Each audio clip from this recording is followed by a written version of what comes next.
This stream was broadcast during the 2023 SAG-AFTRA and WGA strikes. Without the labor of these talented artists, the stories we love would not exist, and our conversations about them would be impossible. For more information on how you can aid in the strike, click on the link in the description below.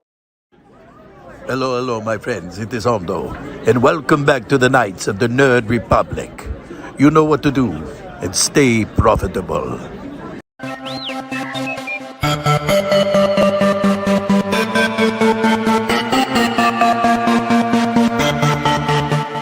The Nerd Academy podcast is released weekly at 12 p.m. Eastern Standard Time, available on our website at www.thenerdacademypodcast.com and wherever you listen to podcasts. You can find the Nerd Academy podcast on Facebook, Twitter, Instagram, and YouTube. You can also help support the show by going to patreon.com/The Nerd Academy podcast, where every donation allows us to bring you more exciting content every week.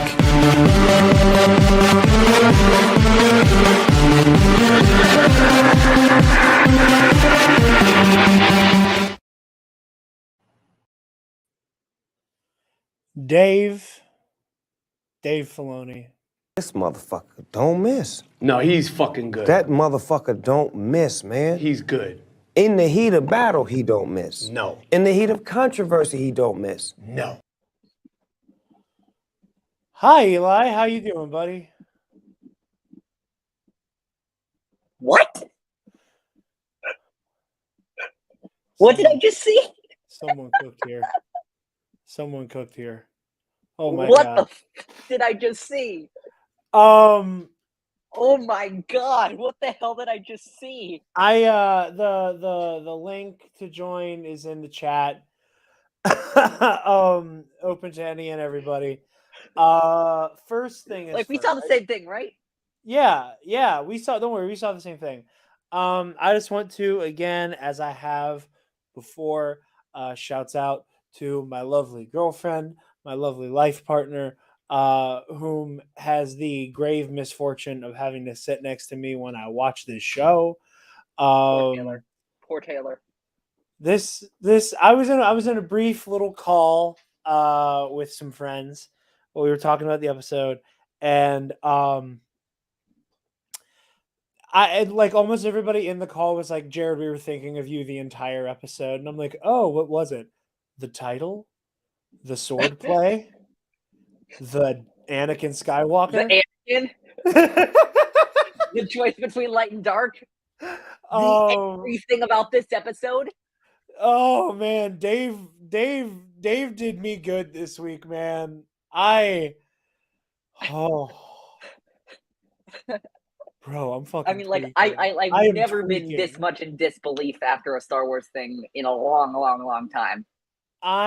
This episode truly is like, it's in that upper echelon of Star Wars TV. Like, absolutely. This is sitting next to the Kenobi finale. This is sitting next to the Rescue. This is sitting next to the Eye of Aldani. This is like just top shelf fucking Star Wars TV. Like, this is just everything. Oh my god, I don't even know where to begin. I will say that I was feeling a little skeptical about this episode. I will admit, I was feeling a bit skeptical about this episode. But the moment that Ahsoka started to duel Baylan, everything locked into place for me. I was able to forgive any other discrepancies I had with the episode. Everything just clicked for me. Okay, well, I look forward to picking your brain about that. Real quick. Yeah. Oh man, we're getting hit. We got callers coming in. Hot. First, we got Kyle. How's it going, Kyle? What's going on, Kyle? Well, I just spent about 10 minutes acting like when Daffy Duck is really excited, just jumping around the room. Yeah. Finally calmed down. And then we watched that last 30 seconds about 400 times in a row. Yeah. As you should. It was something. As you should. Something. I knew he was going to be in the show, but at the same time, you're still like, oh my god, it's him. Oh, yeah. And I didn't think it was going to be this early. I didn't think I didn't think that it was going to be I didn't think it was going to be this early. I didn't think that it was going to be in the world between worlds. Oh, yeah. When that surface changed, I was like, oh, she's there. Yeah, I had a very similar reaction. Also, thank you, Charlie. Real quick, while Charlie is here, everybody remember, praise be to Shaq T. Shaq T. Shaq T, baby. Shaq T. Praise be unto them. How many versions did Shaq T die? I don't know, but that's the best one. Okay. Yeah, this is the only variant that didn't die. Yeah, the only version Okay. of Shaq, the only version of Shaq T that did not die is Shaq T. She personally, they, he, she, they. Someone get Daniel Jose Older on this so he can bang it into canon. Yes, banging in the canon. Shaq T killed Darth Vader. No, I had the same exact reaction. Where those waves were washing, and like you slowly kind of like it just kind of slowly melts into Ahsoka's arm. And I was like, oh man, that's so weird. I What's don't think she- I and caught it and I until thought, after what she is got she up. I thought laying? for a second she was a ghost. I was like, did they kill her? Oh, for a moment I was like, what is she laying in? I Yeah. thought like maybe it was like weird, like glowy water, and then I out loud went, "Oh fuck! It's the world between worlds!" And like, Yeah.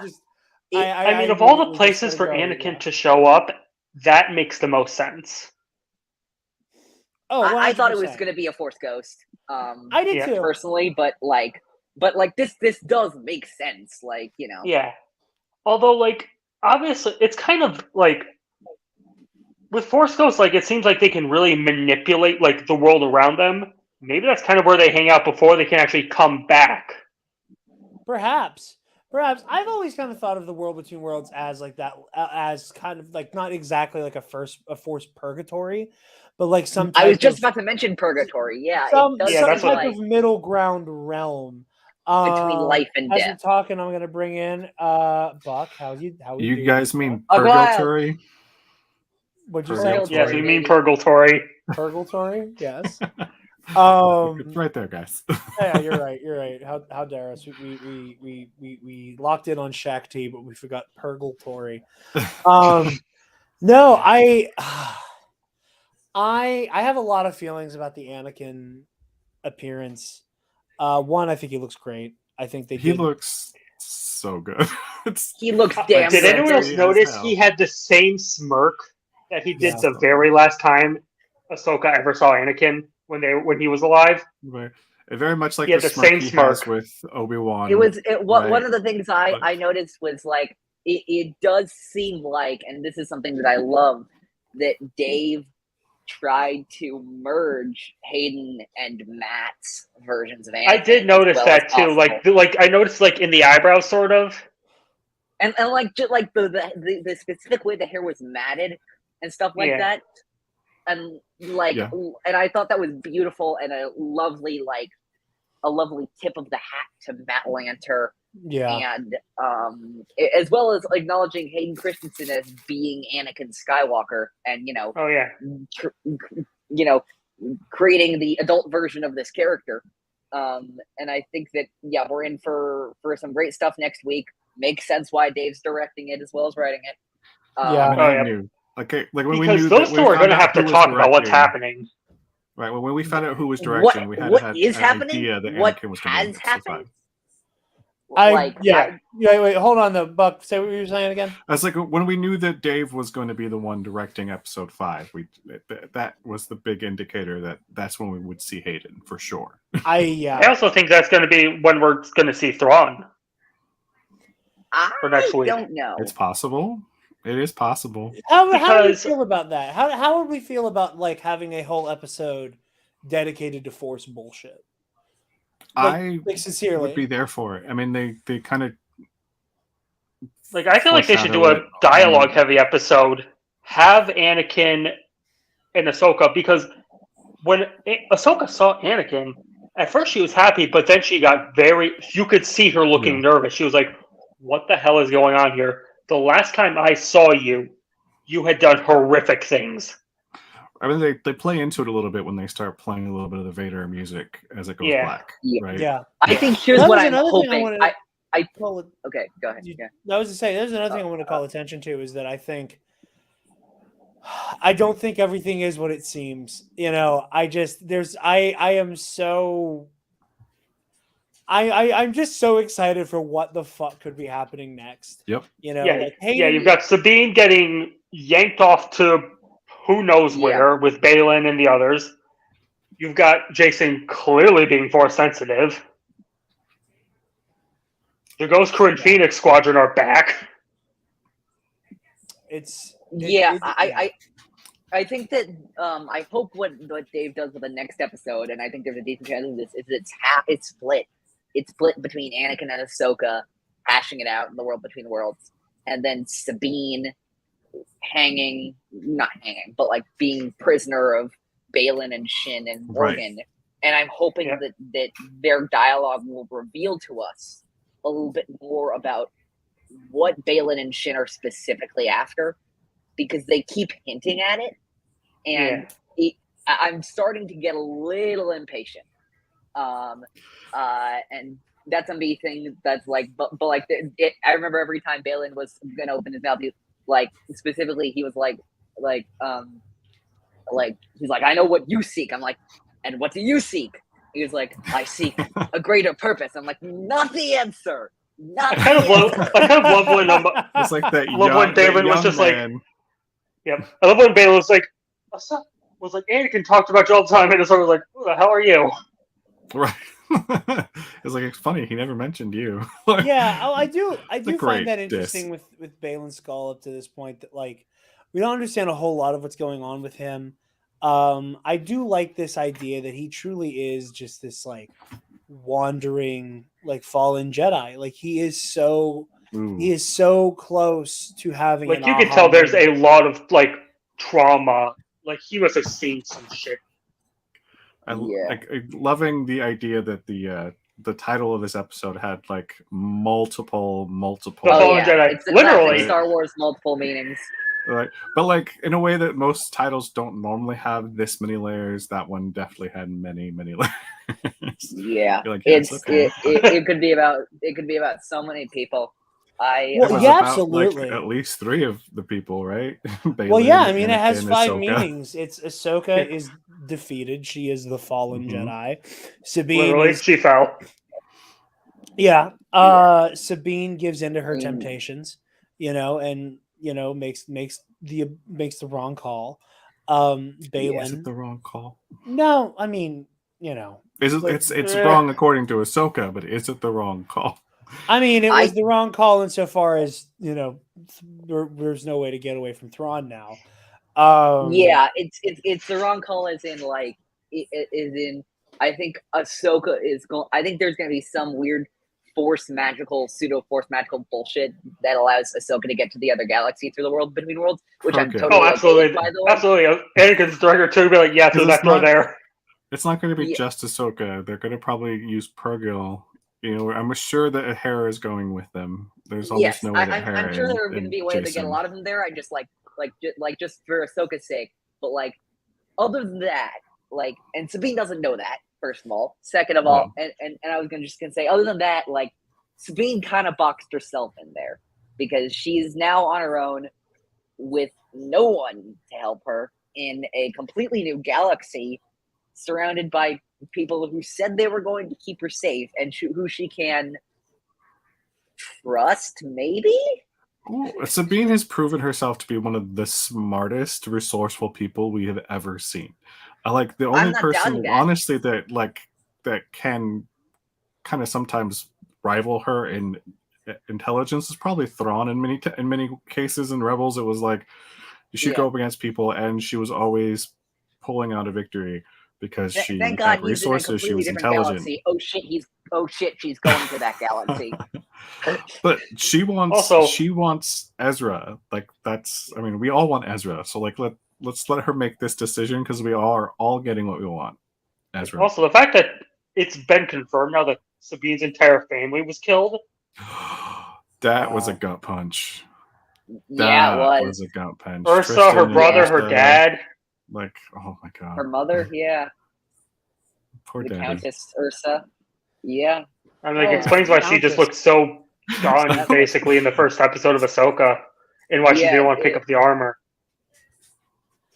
Absolutely, and it's I think it is great storytelling because again, like it shows I mean, obviously, this is all taking place within a shared continuity of Star Wars, but like, all of the groundwork for the Mandalorian like annihilation, that horrible genocide The Night of a Thousand Tears, has been so well documented between Mando and Book of Boba Fett and so on, that like you can just casually be like, oh, by the way, you like just so everyone playing along at home is on the same page, your entire lineage is gone, and we all know how it happened. It's in many ways like it kind of in the same way that seeing any Jedi post Episode 3, like you may not know their whole story, but they've seen things. You know how they got here. You know what happened. And there's like so many layers that can be added to this now. When Baylan says to Sabine that Ezra's the only family you have left. I'm now thinking about like it's a great retrospective reveal, because now you're thinking about the fact that like I can see this whole thing going on with Sabine where she's like, my whole biological family is gone, and I'm out here. I am now out here sitting around trying to wait for this guy who meant a lot to me, but is absolutely off the grid, and no one knows where he is, and pretty much everybody except for myself and Hera have given up on him. Right. And while I waited around, my entire family got killed. Well, I think because she definitely stays on Lothal, right? Like that seems to be the indication that she was because not I feel like after the finale of Rebels, the entire Ghost crew stayed on Lothal for a bit, but one by one they just kind of like were just like, I've got to go, I've got to help out. Hera's just like, I've got to leave to help lead this rebellion, and I'm pregnant. I can't stay. Right. Yeah, we see that she's at Yavin a few months later, right? Yeah, I think Zeb and Kallus would probably leave shortly after that too. Yeah, like Rex would have gone. Yeah, Sabine would have said, "I'll keep guard, and if things go wrong here, I'll call you." Yeah. The attack we were waiting for never came. So, a random question, kind of a pivot from topic, but what is it with Ahsoka killing Inquisitors and they just turn into smoke? Or oh yeah, I did. I laughed so much at that. I was like, I could just hear Twitter just crying. I mean, some of Twitter was happy, like Kyle Katarn. Yeah. I was giggling. I was like, I will say that was one of the things that brought me a little bit of skepticism in the episode. I'm not saying I hated it. I will just say I remember watching Ahsoka cut Merrick in half and being like, okay. So they did that. Like, I was talking with a friend of a lot of ours on like a few days ago, and he was saying to me, like, and I think his point was valid, like the idea that, like, if there isn't some backstory behind Merrick, why is he even there? Like, he doesn't have to be even an existing character, but like, why is he even there? And I was like, I was interested to like see like how they would handle Merrick, because we've got a lot of stuff to get to in the show, and he is just kind of there right now.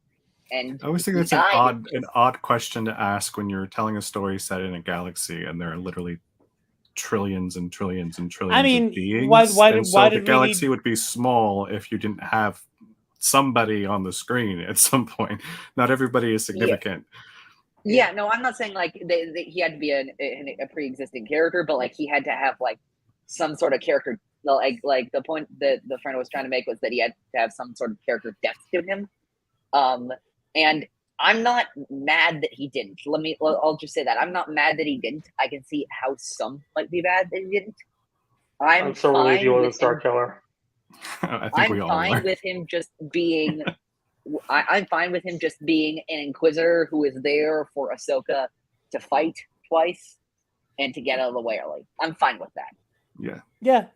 No, honestly, they just need to stop putting Inquisitors in front of Ahsoka. It never goes well for them. If there are going to be any more Inquisitors after this. Yeah, I think that's the last one. How many have there been? Like, Because I feel like it's like there were 12 Inquisitors, we're like 4,322.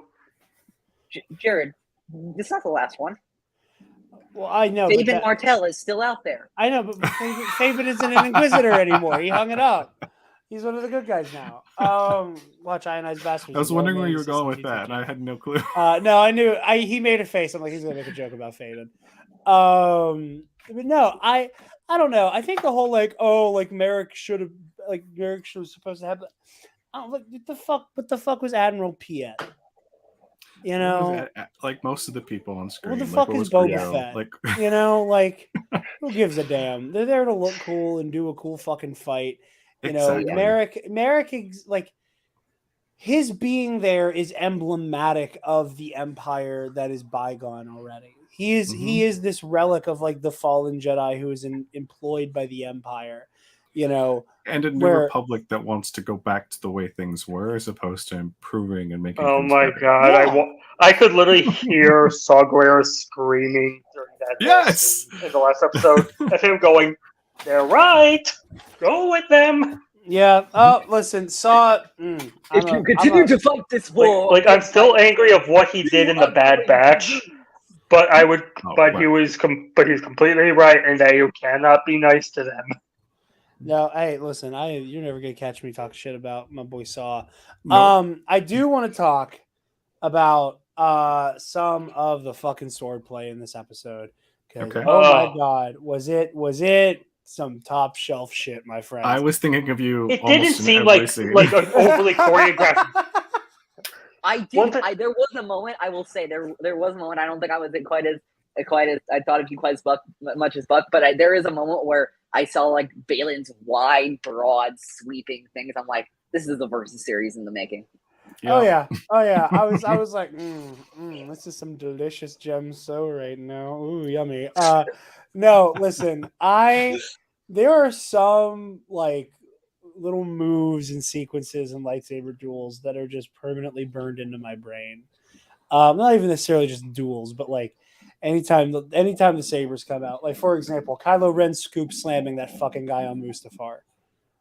Oh yeah. The clothes hanger. That GIF just plays in my fucking head from time to time. I don't know what you're talking about. Clothes hanger is fantastic. I don't know what you're talking about. At the beginning of The Rise of Skywalker, he fucking bum rushes one of those guys on Mustafar and lifts the dude up with the with the pommel of his lightsaber and slams him into the ground. It's so emo. I'm lying. I knew what you're talking about. I just wanted to hear you describe it.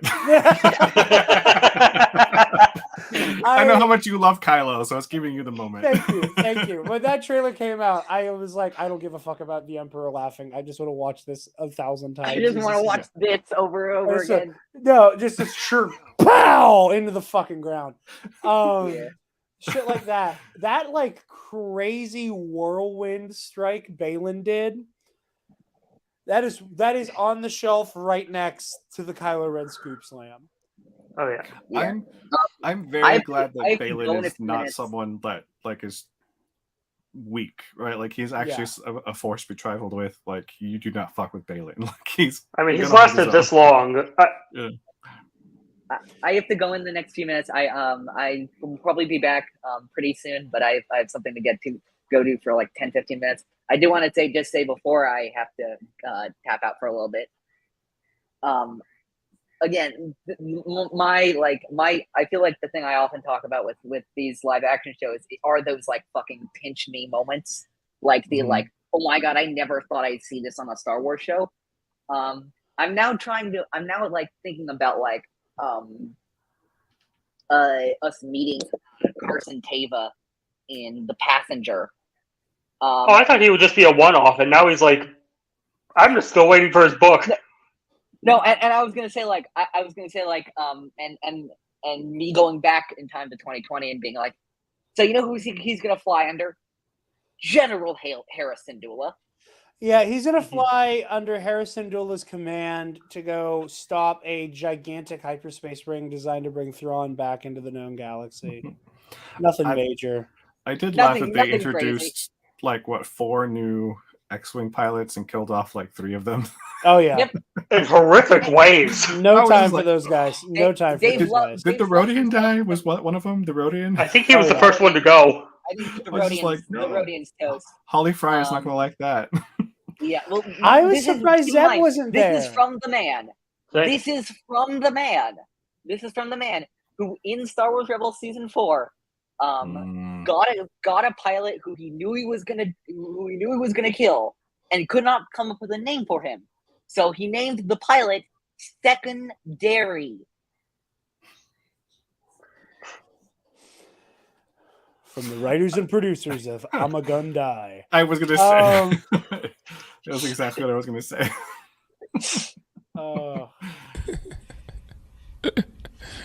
Sensational. That's his word. All right, guys, I gotta tap out. I hope I'll be back in like 10 minutes. All right, sounds good. We'll be here probably. We'll see. But yeah, no, I just the swordplay in this episode was incredible. Like there was that little skirmish outside of the Jedi shuttle, which was a lot of fun, very inventive. It was fun seeing. I kind of love how a lot of the like I love the prequel sword fights, but at the same time they came across as more as like overly choreographed dances versus the ones like in the sequel trilogy, the original trilogy, and the ones they do now, where it actually feels like these are two people trying to kill each other, and they will do anything they can to do it. Like it's much more like aggressive and much more basic, especially because it's been like 30 years since Jedi training class. They're using old droids and just muscle memory at this point. I do love that in the show we got to see two droids brawling. That was pretty. Yeah. Oh, they were rocking talking robots. Yeah, it was very much that. And I was like, the only thing I wish we would have seen was it's just the neck of thing, because in the Clone Wars he doesn't have his arms during a fight, so he literally uses his legs to kick ass. And I thought it was really funny to see him kick something. But other than that, it was a really good fight. Oh, wait a minute. I love how he gets signals by just cutting the power, and Sabine's just like, God damn it.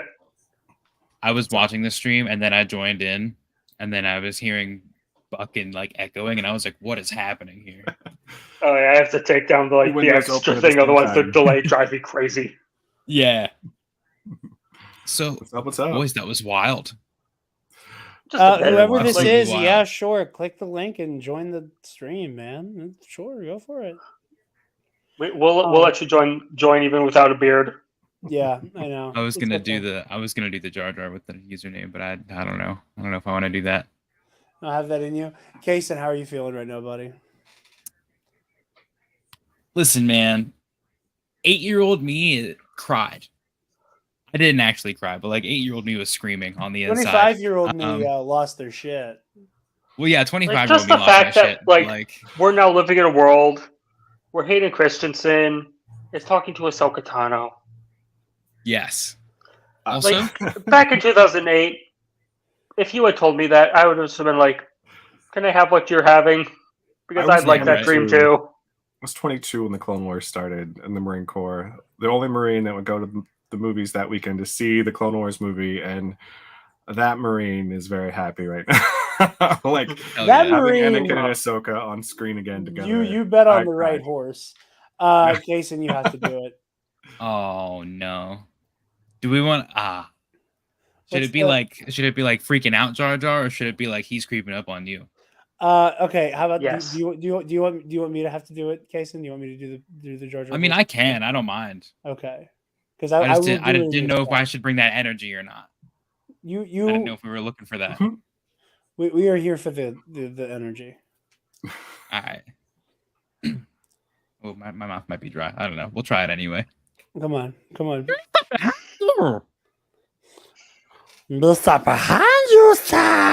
right, you got your fill now. You got 2 line readings. Hi, Frank. We are all better for it. We were talking about the lightsaber go. Like I rushed home from work to watch it, and it was worth it. And can I just say thank you so much for Disney for actually changing the time to something more reasonable for the American audience, rather than staying up until midnight, or in my case, setting my alarm for 3 a.m. Yeah, no, I was a 3. Yeah, we're in the 3 a.m. crowd here, and Oh, I mean, hey, I'd have done it. I'd have happily done it, especially for this one. But no, I really do just, I want to sit down and just rewatch all of these duels. Just like, I want to do it frame by frame. Like, I love the fight choreography. I love the way that they block Shin so much. I love her physicality. I love seeing, again, like I said this before on one of these live streams, that just the way that Star Wars lightsaber duels have happened to have been choreographed is like a lot of it because they involve normally like at least one of the same character in every one of the fights per trilogy. You don't get a whole lot of like fun cross-pollination with fighting styles. Like in the case of the prequel trilogy, almost every single lightsaber duel involved Obi-Wan Kenobi. Yep. So it was like the Ewan McGregor physicality Form 3 Sarisu versus blank. And in the case of the original trilogy, it was always Darth Vader Form 5 Form 2 hybrid constantly. Sequel trilogy, it's all Kylo Ren fighting people.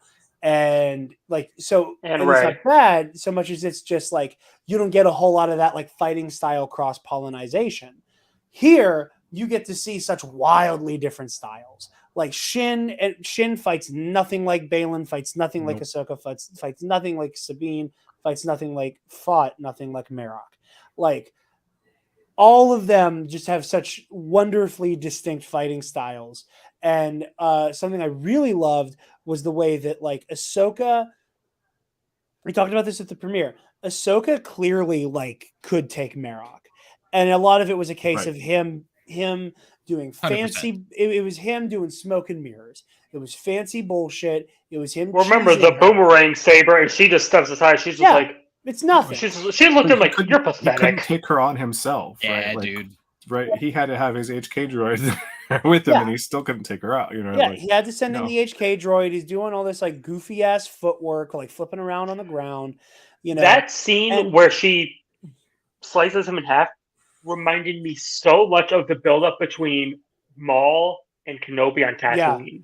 Yeah. Like he's being dramatic and stuff, and she's just looking at him just utterly disinterested, and she's like, let's finish this off. I have better things to do right now. There are a few other elements in that from that fight that we see, because like, yes, there's the very quick like slice, you're gone, but also when Baylan and Ahsoka are facing off, the couple of stance changes, right? We saw that with Obi-Wan and Maul in their final duel. So I just thought that like to take some of those elements and put them into Ahsoka was wonderful. To see it in live action as opposed to animation was nice. Yeah, well, you can tell that Filoni spends a lot of time going back to his episodes and being like, I want to do this again. I want to do this again. Well, another thing with Ahsoka and the way she carries herself in combat in these episodes, another thing that I love is that it is very, you feel like she's evoking Anakin, which is really weird because, again, to get really in the fucking weeds with the forms here, Ahsoka uses, so there's two different versions of Form 5. There is Shien, which is famous for the reverse grip, which is basically geared towards blaster deflection and aimed blaster deflection. And then there is boy, is Ahsoka good at that. Yeah, exactly. So, and then there is Gemso, which is the more heavy-handed, physical strength-oriented dueling version of Form 5. Anakin skewed towards Gemso, Ahsoka skewed towards Shien. I think it's interesting that now that we're seeing Ahsoka in a mentor role, but also kind of like holding herself to this weird standard of feeling like a failed teacher in many ways, that she is evoking Anakin's form. And that like she's even doing that like falling avalanche overhead power strike. Yep. She doesn't. She didn't even use her Shoto in this, did she? No, she went one sword for all of these. Yeah, the whole episode. And Yang I was gang, like, Yang gang. Yeah, no. Of all the characters you have said that would come back into live action, Hu Yang was probably on the bottom of my list. Same. Yeah. Oh yeah. I think it's probably high on my list. But it's one of those ones where he was on the bottom of my list, but as soon as he showed up in that trailer, I was just like, oh, that makes sense. Yeah. Yeah, I mean, it makes perfect sense. It's just one of those like, oh, I never would have thought of that. Although I'm surprised that Vader never went after him. I'm sure he was like lost out there somewhere, you know. Like also there's like literally he was just like, why is nobody answering my calls at the temple? What is going on? Yeah. But no, so like you get that with the Marok fight and with Sabine v Shin round 2. Like, I love the way that it kind of evokes, you know, I don't need her to be a Jedi, I need her to be herself. And how is Sabine being herself? Oh, especially when she does that, when she does the fake force push. Shin's like, "Oh, you have no power." She's like, "Yeah, but I have wrist darts to." No, like that's so wonderful. And again, I just love watching them fight. Like the physicality to that very, you know, Sabine's, you know, I know how to swing a bladed weapon, very Shicho rudimentary style. Pit up against Shin doing this like very aggressive Ataru, like frenetic, just berserker assault. They just marry so well. Does anyone get the vibe that Shin's going to go down an even darker path to the point where Balin's going to have to kill her? Because he seemed disturbed by when she started straying Sabine. I wouldn't be surprised. It could be very Rail Avaros. I would enjoy that a lot. Well, and here's what I wouldn't be surprised by. This is what I think would be interesting, is if Balin kind of falls into a similar camp that what Boba did in The Mandalorian, where it's like, I gave you my word, so I'm going to keep it. You know, where like Boba Fett was like, hey, you give me my armor and I'll make sure the kid's safe. And then he keeps his word. He helps. Yeah, he's like, he's like, I have my armor Mando now. Says, I owe you one, so. Yeah, he's like, I have my armor now, so I'm going to help you find this kid. And I would kind of be interested if like shit hits the fan and Balin goes, hey, I promised you I'd watch your back. You know, no harm would befall you. I guess we're helping you leave now. Like I would kind of be interested in that. But like seeing Balin's the Balin's philosophy just fascinates me so much. How is it gonna hold up against Morgan, right? Because she was not privy to that agreement conversation. Right, she was not. We don't know how she feels about Sabine. Yeah, they brought her in cuffed. Right, so if if things go sideways, and how is Morgan gonna react, and especially after Balin made that promise? That's gonna be I'm very interested to see how that's gonna play out. Absolutely. Right. Well, and again, like going back to like Balin's, you know, philosophy. You know, you in the 2-part premiere, we get that baller fucking, you know, so few Jedi left. Sentimental facts. Right. So you're like, okay, like you're not this like, oh, death to the Jedi or whatever, but like you see him when he lines up with Ahsoka, and there's like, I can't quite tell what his angle is still. Like I can't like is he? There's that line that really interests me, which is something he said, like how quickly you turn to fighting. Yeah, so inevitable. Like, to this avenue to so inevitable, right. And then like you like your master are only bringing death and destruction. And there is an interesting angle of this that I'm thinking of, like, is this guy going to be a commentary on like the main characters of Star Wars? Because like there's been this is more a Skywalker thing, but you could really say it about any of the main characters and any of like the Skywalker lineage Jedi wise.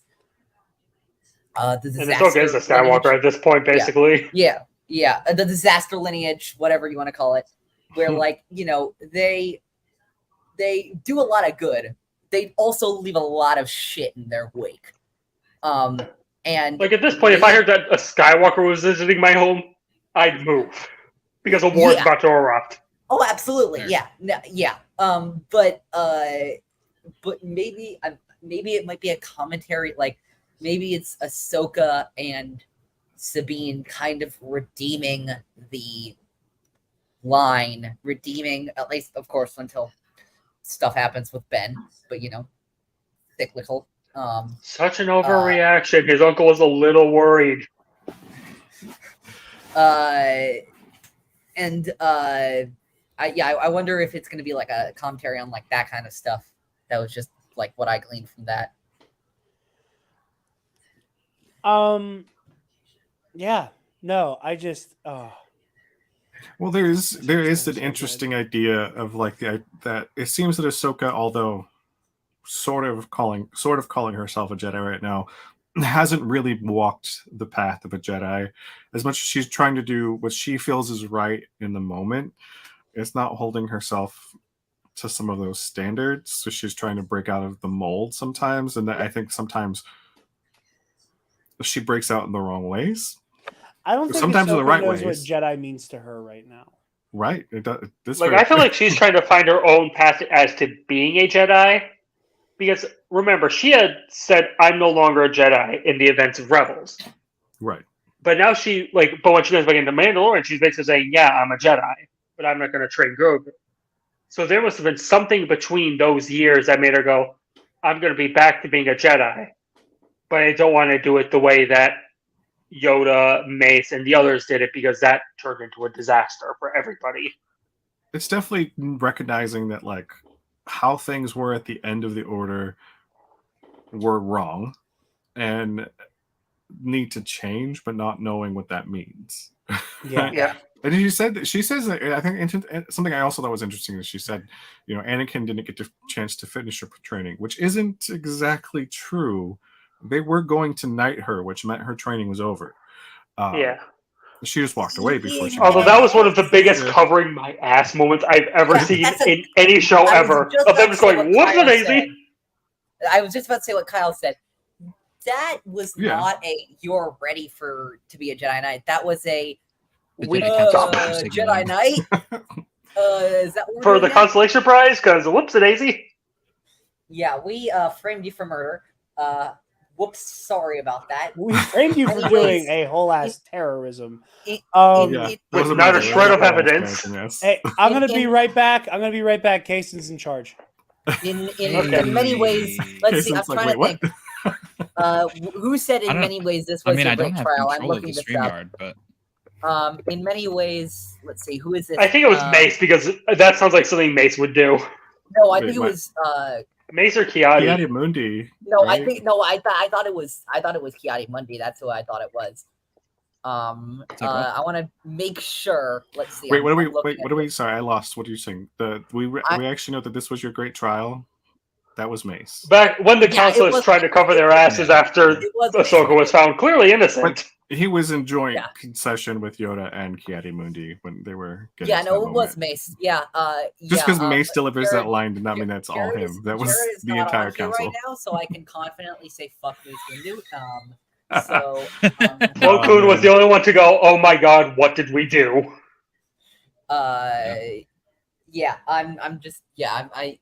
So Jared's gonna have fun, Jared, watching that on a Teen App stream. You're welcome. My god, like. So, Kason, what were some of your favorite moments in the episode? Favorite moments of this guy. Okay, so I saw an article or something like that, like I think 3 days ago. It was like a leak, and I was like, I'll check it out anyway because it's probably not going to be the real thing. And it was that Marok was like going to be dust or smoke, and I was like, there's no way they're not going to do that. And then Ahsoka sliced him, like, Ahsoka slices him. It takes a second, and I was like, it took a second, so I was like, there's no way they're not going to do that. And then he just.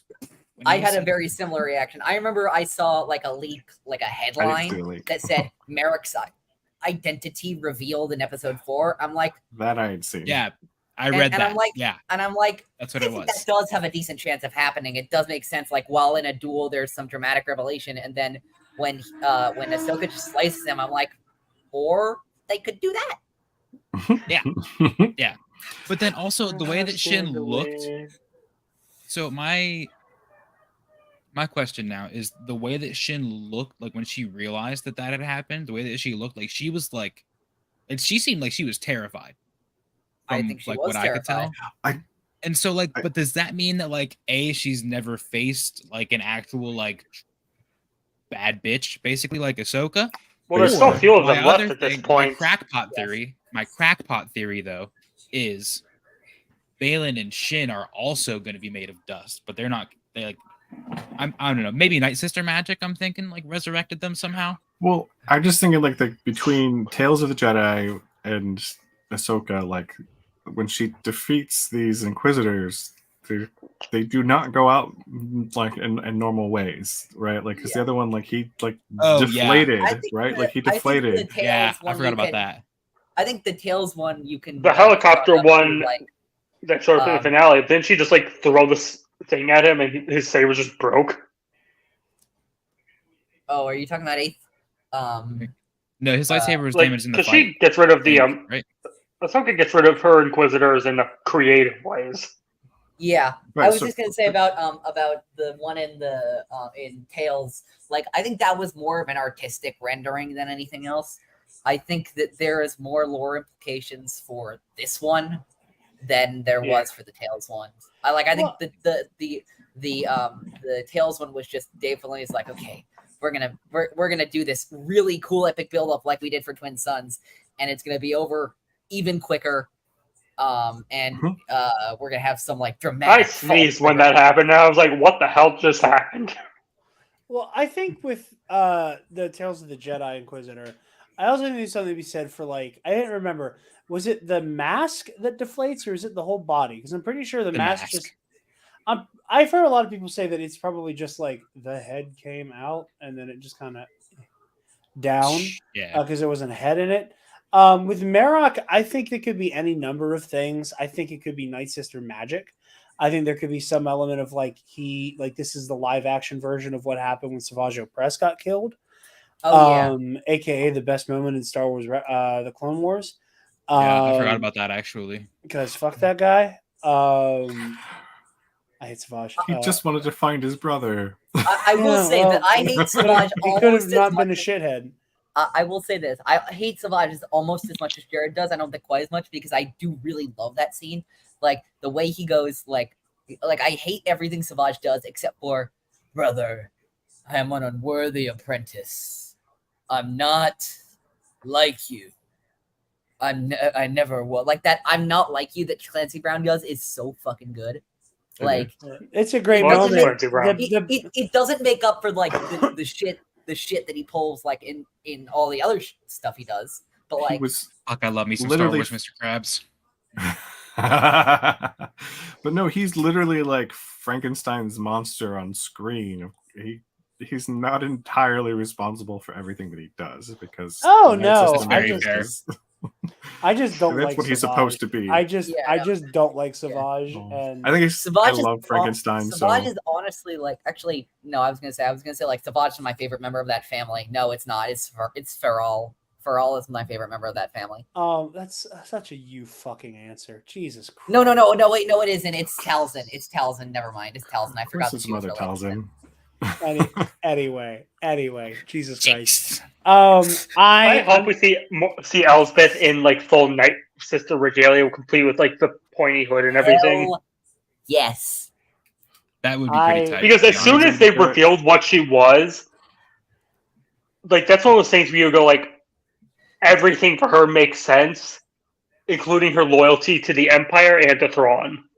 I want her like really human look to be like a glamour. And then she will like it'll like she'll remove it, and there'll be this huge reveal. I want her to look go on horrific. Well, I will say for me, and I'm not afraid to admit it, I was rooting for Baylan Skoll this entire episode.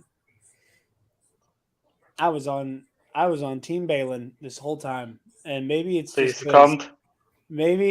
because he is so fucking charming. And he won me over, but I was actively hoping he would win that fight, and I was happy. I was very happy with it. I mean, if he doesn't in some way win that fight, correct? Where's the show go after that? You know what I mean? Are you saying Savage is better than Mace? Is that what I'm saying right now? Woodsy. Both my boys, that is not correct. You can't make me choose. Get off the crack pipe. What? Not correct. I wish I wanted to add. I keep forgetting to just a sound clip, not even just a full clip of just Frank Ocean just going crack rock for shit like that. For takes like that. Savage over Windu. Drugs. Have a seat versus right. Hard drugs were taken to give you that opinion. My God, Woodsy, I got respect. Why are you booing him? And I just love them both, so don't make me choose between them. Well, I can pick one of them very handily. But no, I was fully Team Balin. I love the shit Balin was talking. Balin said that shit with his chest. And yeah, dude. That the Anakin spoke highly of you. The whole order knew Anakin Skywalker. If you let's see what he became, was so much more pointed in the show than it was in the trailer.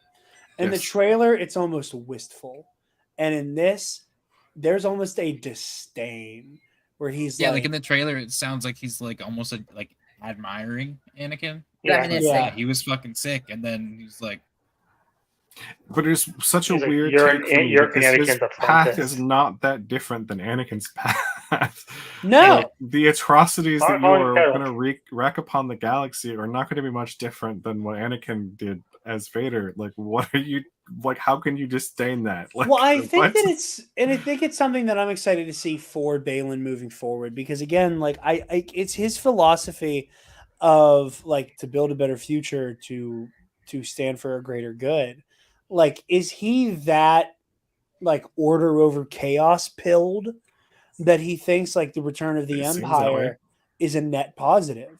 Because like a Jedi, not an Inquisitor, not a Sith, just a Jedi who turned to the dark side, a straight up dark Jedi. Like as fresh farm to table, no Sith, no bull, straight into camera. Yeah. Yeah, like just a straight up dark Jedi, no Sith interference, no nothing, no bullshit. Just going, I think the people that wiped us out are gonna be able to do it better. Like, I want to let him cook. I want like not not that the I agree people with that him. did it. It's Thrawn, right? Yeah. He doesn't see. He seems to think that this all still hinges on Thrawn and something about Thrawn being able. Like, I almost have to wonder if he and Thrawn had met beforehand. Maybe that's an interesting idea. I'm still not sure about what is Timothy Zahn writing another Thrawn book, because I have a feeling if he is, Balin will make an appearance. I mean, hey, like there's a history between Morgan Elsbeth and Balin, so like who knows that they're and Thrawn. What is this? What is this now, Woodsy? I'm bringing this with some of the horns. Yes. Okay. Which cousin did he kill? One of the Gallias. He killed Ali Gali. Okay. Cool. He killed somebody with his. Oh no, he fucking didn't. He wounded her with his horns. He finished her off with his lightsaber, and I've seen Mace do that plenty of fucking times. Woodsy. Just like Django. Decapitated. I still don't. I'm not. Maybe I'll walk out of here tomorrow, and you never see me again. That's really what I want to do. Wow, Woodsy. There is something like I'm still not convinced completely that Balin's goal is 100% bringing the Empire back. It's like the dialogue is just vague enough for there to be some grand twist about like, oh, he's doing this because of X, Y, and Z and stuff like that, or I don't know. I like that I kind of do like that his motivations right now are vague, because that does leave us wondering what is the goal. I think if we knew what the goal really was, I don't think this. I think it's going to fun a journey. A good twist when it's revealed. I think I'm maybe a bit more impatient than most. Here's another thing that I think we need to consider with Balin is that his motivations may simply just come down to this is the side I chose, and like I am duty and honor bound to, be a good soldier here. Like, again, that like good soldier, Balin. Good soldiers follow orders. I mean, no, I'm sorry. I love the dark chivalric knight shit with him. Like there's I love it as well. This is business. This is business. All right, let's fucking rock and roll here, dude. Like he's like this is a fucking Dude, like. I'm telling you, it is Clone Wars Obi-Wan, except he's just tilted to the dark side a little bit. I like that. He's just Clone Wars Obi-Wan. Okay, so that's I think that's kind of I like it. Yeah, because like whenever shit goes down in the Clone Wars, like Obi-Wan normally is like, diplomatic, yada yada, and Anakin's all like, "Let me off my fucking leash, dog." When it comes down to it, Obi-Wan's like, "If I have to kick your ass, I will wipe the fucking floor with you. I would rather not, but if you're gonna make me, then like, let's go." Boo Woodsy. You're hurting my heart. But it wasn't just you know what Mace thrown Windu out did? the window. He was electrocuted. You know what Mace Windu did? And he had his hand cut off. He went through the window. He outfenced the Emperor. Something Savage couldn't do. That's very true. 100% true. Anyway, yes, he did. He did. Mace Windu's a better swordsman than the Emperor. Bar none. That's not a question. No, it's not a question. The Emperor sucks his swordplay. I don't know. We don't How have time. often does he ever use his lightsaber? Well, during Hidden Empire. No, I was kidding. But no, I am again just so fascinated by Balin. Yeah, and just, he like, is definitely the most interesting character. I know I said it already, and I know these streams are designed to be again. It's like it's our first reactions. Our brains are still buzzing from watching the episode. The analysis is on the actual podcast. That fucking whirlwind move from Balin. Oh God, what a picture! Fucking, it's just so good. It's interesting to see the choreographers flipped some of the footage in the trailers so that in this way it was the reverse, like when she's up against the thing with her foot. Oh yeah, that it was bad. Yeah. Also, congratulations, guys. We no longer have seen any footage. Yeah, except for the shot of the rest of nothing left to see. Yeah. It's just Thrawn going like two Thrawn shots from the back of the head and in front of his face. That's it. I actually think that the shot of Thrawn where you see Thrawn's face, I have a feeling that's going to be like the ending of Thrawn's reveal of when Thrawn is first revealed. Oh yeah, like you'll hear his voice, and then you'll see him revealed, and then they'll cut to credits. Probably. I'm very excited to see. Yeah, I think that it's going to be a tasteful reveal. I don't think it's going to be like something that they just do. Now the question is, how are they going to reveal Ezra? He's going to be dead. Yeah. Well, okay, no. So that's my next question: is with the Black. Could you imagine if Sabine's just thrown into a cell and Ezra's just sitting there, just like, "Hey, been a minute."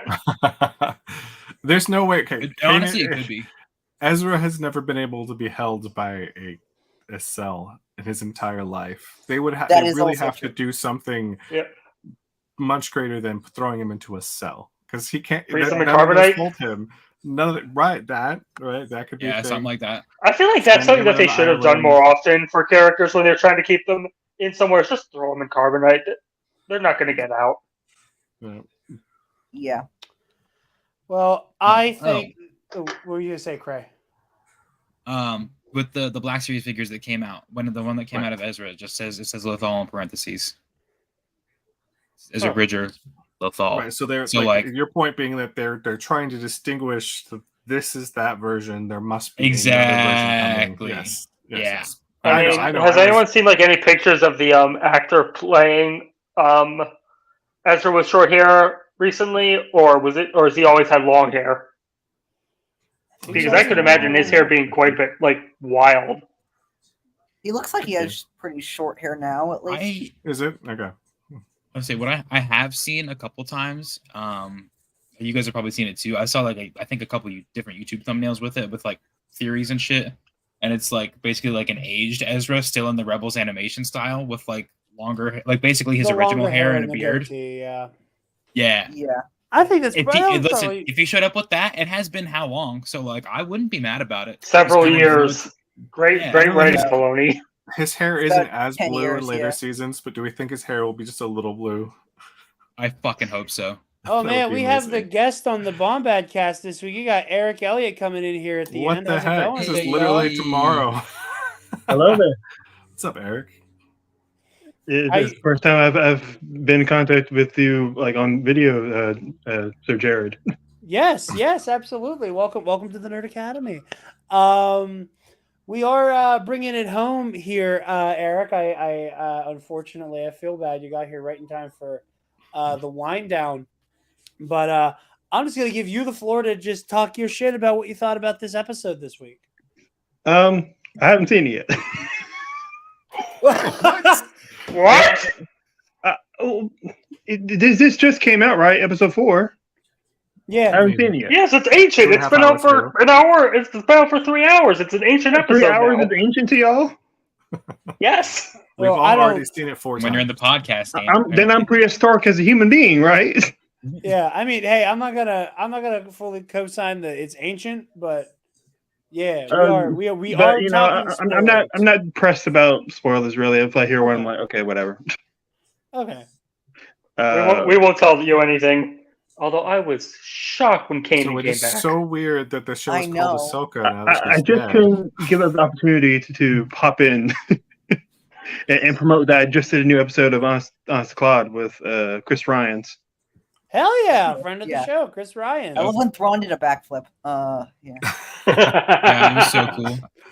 It's just like Shamu. I mean, he does have like at least swordsman skills. So I'm just like, did you notice the backflip that Thrawn did was the exact proportions of that one guy at the No Way Home screening? Yes, we don't have that clip anymore. Oh, so do a flip guy? Oh no! Yeah, do a flip guy. Yeah. Did he do an alley-oop and a Hail Mary? Yes. Exactly when Andrew Garfield showed up. But Eric, everybody go check out Honest to Claude, hosted by Eric, special guest Chris Ryans. You said in this new episode. Hell yeah, my guy. Hell yeah. We're gonna bring it on home here. Full like actual episode review discussion. Will be out on Friday. We're recording that Thursday night. Very excited to kind of get in the weeds and have a more precise discussion. Again, that's why I love doing these call-in shows. It's just stream of consciousness than that initial my god kind of reaction. So anyway, as I said in Discord, is the vibe right now. But yeah, thank you all so very much for watching and tuning in, and we'll see you guys in the actual review on Friday. Stop! Move away from the cookie jar!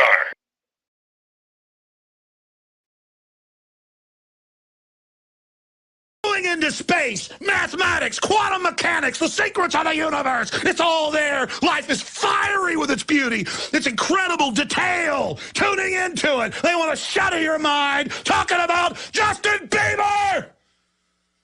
It's pure